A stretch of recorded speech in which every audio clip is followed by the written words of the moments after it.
நமச்சிவாய சிவாய நம. அனைத்து தமிழ் உள்ளங்களுக்கும் கனிவான வணக்கங்கள். நாம் இந்த பதிவில் பிறக்கப் போகும் அக்டோபர் மாதத்திற்கான உங்கள் ராசிக்கான பலன் என்ன என்பதனை பற்றி விரிவாக காண்போம். பிறக்கப் போகும் இம்மாதத்தில் உங்கள் வாழ்வில் வளமும் நலமும் செல்வ செழிப்பும் பெற்று வாழ்வில் உயரிய நிலையை அடைய எல்லாம் வல்ல எம்பெருமானை வேண்டி விரும்பி கேட்டுக்கொள்கிறேன்.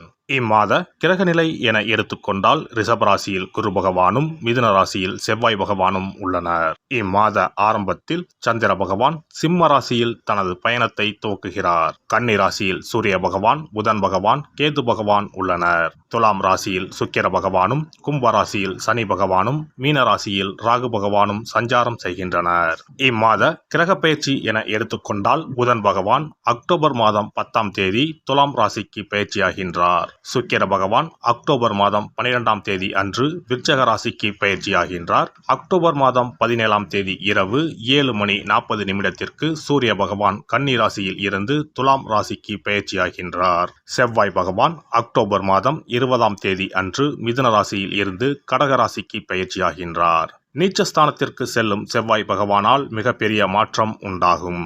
இம்மாத கடைசியில் அக்டோபர் 29ஆம் தேதி புதன் பகவான் துலாம் ராசியில் இருந்து விருச்சக ராசிக்கு பயிற்சியடைகின்றார். இம்மாதத்தில் வரும் விசேஷ நாட்கள் என எடுத்துக்கொண்டால் அக்டோபர் மாதம் 2ஆம் தேதி மகாலய அமாவாசை வருகின்றது. வருடத்திற்கு ஒரு முறை வரக்கூடிய இந்த அமாவாசையில் பித்ருக்கள் மேலோகத்தில் இருந்து பூமிக்கு வந்து நம்மை ஆசீர்வதிக்கக்கூடிய விசேஷமான நாளாகும். அக்டோபர் 3ஆம் தேதி நவராத்திரி விழா ஆரம்பம். அக்டோபர் மாதம் 11ஆம் தேதி ஆயுத பூஜை என்று சொல்லக்கூடிய சரஸ்வதி பூஜை வருகின்றது. அக்டோபர் 12ஆம் தேதி விஜயதசமி, அக்டோபர் 31ஆம் தேதி தீப ஒளி திருநாள். இனி உங்கள் ராசிக்கு இம்மாதம் நடக்க உள்ள சுப மற்றும் அசுப பலன் என்ன என்பதனையும், அசுப பலன் ஏற்படுமாயின் ராசிக்காரர்கள் செய்ய வேண்டிய பரிகாரம் என்ன, வழிபட வேண்டிய தெய்வம் யார் என்பதனை பற்றி விரிவாக காண்போம். மீனராசி அன்பர்களே, இந்த மாதம் நல்ல பலன்களை அனுபவிக்கப் போகிறீர்கள். நீண்ட நாட்களாக எதிர்பார்த்த பணம் கைக்கு வந்து சேரும். நண்பர்களால் காரிய அனுகூலம் உண்டாகும். சுக்கிரனின் சஞ்சாரத்தால் எல்லாவித வசதிகளும் உண்டாகும். தேடி போனதும் தானாகவே வந்து சேரும். அறிவுத்திறன் அதிகரிக்கும். நெருக்கமானவர்களுடன் இனிமையாக பேசி பொழுதை கழிப்பீர்கள். மனோதைரியம் கூடும், மதிப்புகள் கூடும். தொழில் வியாபாரம் சிறப்பான முன்னேற்றம் பெறும். வாடிக்கையாளர்கள் மத்தியில் மதிப்பும் மரியாதையும் அதிகரிக்கும். உத்தியோகத்தில் இருப்பவர்கள் சிறப்பாக பணிபுரிந்து பாராட்டுகளை பெறுவீர்கள். சிலருக்கு பதவி உயர்வு, சம்பள உயர்வு போன்றவை கிடைக்கலாம். பணியில் பாராட்டு கிடைக்கும். குடும்பத்தில் நிம்மதியும் சந்தோஷமும் அதிகரிக்கும். வீட்டிற்கு தேவையான பொருட்களை வாங்குவீர்கள்.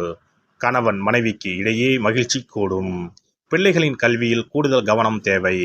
தங்க நகை சேரும் காலகட்டம் இதுவாகும். பெண்களுக்கு நீண்ட நாட்களாக செய்ய நினைத்த ஒரு காரியத்தை செய்து முடிப்பீர்கள். மதிப்பும் மரியாதையும் கூடும். கலைத்துறையினருக்கு இதுவரை இருந்த போட்டிகள் நீங்கும். உங்களுக்கு பக்க பலமாக ஒருவரது உதவி கிடைக்கும். முக்கிய பொறுப்புகளில் இருப்பவர்களின் ஆதரவு கிடைக்கும். சாதுரியமான பேச்சால் ஆதாயம் உண்டாகும். பணவரத்து கூடும். காரிய தடைகள் நீங்கும். செல்வம் சேரும். செல்வாக்கு உயரும். அரசியல் துறையினருக்கு வாழ்க்கை தரம் உயர எடுக்கும் முயற்சிகள் கைகூடும். நெருக்கமானவருடன் மகிழ்ச்சியாக பொழுதை கழிப்பீர்கள். முன்பின் யோசிக்காமல் எதையாவது பேசிவிடுவீர்கள். அதனால் வீண் மனஸ்தாபங்கள் ஏற்படலாம். கவனம் தேவை. வழக்கத்தை விட செலவுகள் கூடும். மாணவர்களுக்கு கல்வியில் எதிர்பார்த்த முன்னேற்றம் உண்டாகும். நட்சத்திர பலன்கள். பூரட்டாதி 4ஆம் பாதம். நண்பர்களிடம் கவனமாக பேசி பழகுவது நல்லது. தொழில் வியாபாரத்தில் ஈடுபட்டு இருப்பவர்கள் கூடுதல் கவனம் செலுத்துவது நல்லது. வாடிக்கையாளர்களின் எண்ணிக்கை அதிகரிக்கும். அதே நேரத்தில் சரக்குகளை அனுப்பும்போது கவனம் தேவை. உத்தியோகத்தில் இருப்பவர்கள் உயர் அதிகாரிகளை அனுசரித்து செல்வது நன்மையை தரும். உத்திரட்டாதி நட்சத்திரம். எதிலும் எச்சரிக்கையாக இருப்பது நன்மை தரும். தேவையற்ற மனசஞ்சலம் உண்டாகலாம். அதனால் எந்த ஒரு வேலை பற்றியும் அதிகம் யோசிப்பதை தவிர்ப்பது நல்லது. திடீர் பண தேவை உண்டாகலாம். ரேவதி நட்சத்திரம். வெளியூரில் இருந்து வரும் கடிதங்கள் மூலம் மகிழ்ச்சி ஏற்படும். தொழில் வியாபாரத்தில் ஈடுபட்டு இருப்பவர்களுக்கு தொழில் வியாபாரம் தொடர்பான விவகாரங்களில் வீண் இடையூறுகள் ஏற்பட்டு நீங்கும். பழைய பாக்கிகள் வசூலாவதில் தாமதம் ஏற்படும். அருகில் இருக்கும் ஏதேனும் ஒரு கோவிலுக்கு சென்று நல்லெண்ணெய் தீபம் ஏற்றி வாருங்கள். நல்லதே நடக்கும். சிறப்பு பரிகாரம். சொந்த வீடு அமைவதற்கு ஆன்மீக பரிகாரம்.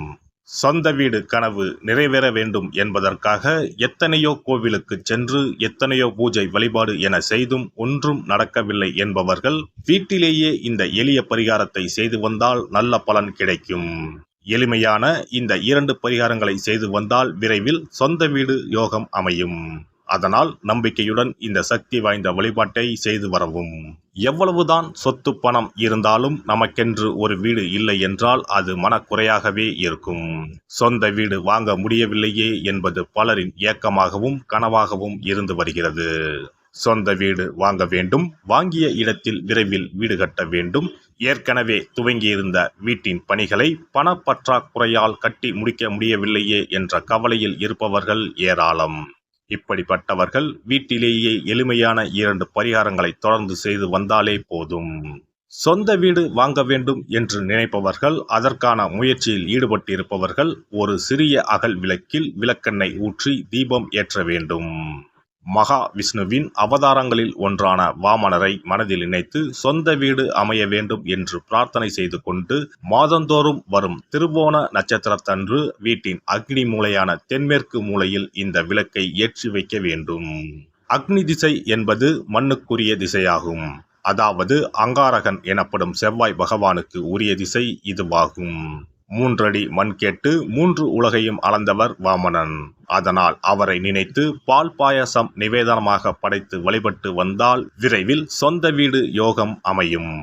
மற்றொரு பரிகாரமாக வீட்டில் பயன்படுத்தும் காமாட்சி விளக்கு அல்லது கஜலட்சுமி விளக்கு அல்லது வழக்கமாக பயன்படுத்தும் ஏதாவது ஒரு விளக்கை எடுத்துக்கொள்ளுங்கள். விளக்கை சுத்தம் செய்து மஞ்சள் குங்குமம் வைத்து வாசனை மிகுந்த வெள்ளை நிற பூக்கள் சாற்றுங்கள். பிறகு 5 ரூபாய் நாணயத்தை விளக்கிற்குள் போட்டு நெய் அல்லது எண்ணெய் ஊற்றுங்கள். ஒரு சிறிய தட்டின் மத்தியில் மஞ்சள் குங்கும பொட்டு வைத்து அதன் மீது 5 ரூபாய் நாணயத்தை வைத்து நாம் ஏற்கனவே தயார் செய்த விளக்கை இதில் வைத்து விளக்கினை ஏற்ற வேண்டும். தினமும் காலையில் 6 மணி முதல் 7 மணிக்குள் இந்த விளக்கை ஏற்றி வந்தால் விரைவில் வீடு கட்டுவீர்கள். 5 ரூபாய் நாணயம் என்பது குபேரனுக்கு உரியதாகும். இதை விளக்கில் போட்டு ஏற்றுவதால் வீடு கட்டுவதற்கான அல்லது வீடு வாங்குவதற்கான பணம் ஏதாவது ஒரு வழியில் உங்களுக்கு கிடைக்கும். காலை 6 மணி முதல் 7 மணி வரையிலான நேரம் என்பது ஞாயிற்றுக்கிழமையில் சூரியன், திங்கள் கிழமையில் சந்திரன், செவ்வாய்க்கிழமையில் செவ்வாய், புதன் கிழமையில் புதன், வியாழக்கிழமையில் குரு, வெள்ளிக்கிழமையில் சுக்கிரன், சனிக்கிழமையில் சனி என நவக்கிரகங்களில் பாவ கிரகங்களான ராகு கேதுவை தவிர்த்து மற்ற 7 கிரகங்களையும் குறிக்கும் ஹோரை நேரமாகும். இந்த நேரத்தில் விளக்கு ஏற்றுவதால் நவக்கிரகங்களின் அருள் கிடைத்து பூமி யோகம் உண்டாகும். எந்த ஒரு பரிகாரம் என்றாலும் மனதில் முழு நம்பிக்கையோடும் இறைவனை உறுதியாக வேண்டி வழிபாடு செய்தால் மட்டுமே பலன் தரும். எளிமையான இந்த பரிகாரத்தை தொடர்ந்து செய்து பயன் பெறுங்கள். எல்லாம் வல்ல இறையருளால் நீங்களும் உங்கள் அன்பு குடும்பமும் உடல் நலம், நீலாயுள், நிறை செல்வம், உயர் புகழ், மெய்ஞானம் ஓங்கி வாழ்க வளமுடன்.